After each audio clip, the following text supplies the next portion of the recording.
নমস্কার, আজ আমি মোরলা মাছের পাতুরি বানাচ্ছি। দেখুন, আমি ফ্রাই প্যানটা নিয়ে নিয়েছি, কলা পাতা গরম করে নিয়েছি।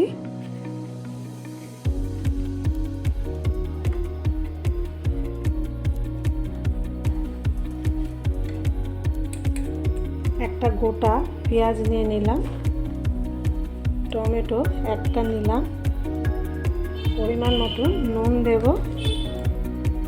সর্ষে বাটাতে আমি নুন দিয়েছি, কাশ্মীরি লঙ্কার গুঁড়ো, হলুদ পরিমাণ মতো।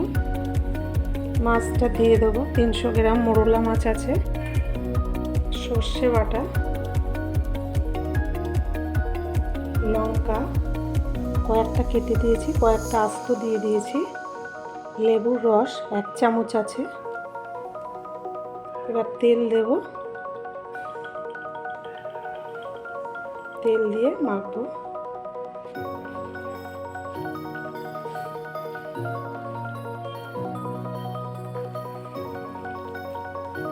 কাশ্মীরি লঙ্কার গুঁড়োটা 1/2 চামচ দিলাম, কেননা কালারটা খুবই সুন্দর আসে, দেখতেও ভালো লাগে। আবার একটু সর্ষের তেল দিয়ে দেব। সর্ষের তেল, মাছটা ভাপাতে সর্ষের তেলটাই ভালো লাগবে, খেতেও ভালো লাগবে এইভাবে করলে। দেখুন কত সুন্দর, মাখাতেই দেখতে ভালো লাগছে, খেতে কতটা ভালো লাগবে। মোরলা মাছের পাতুরি খুবই ভালো লাগে। এবার কলা পাতা মুড়ে দেব।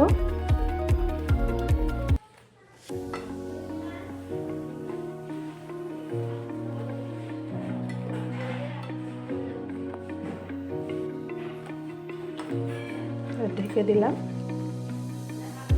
আর ঢাকাটা দিয়ে ঢেকে দেব। এবার ওভেনে বসিয়ে দেব। ওভেনে বসিয়ে দিলাম 15 মিনিট। ঢাকাটা খুলব।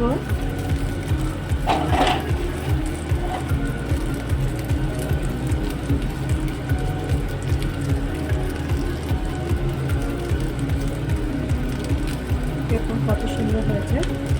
এবার ওভেনটা বন্ধ করে দেবো।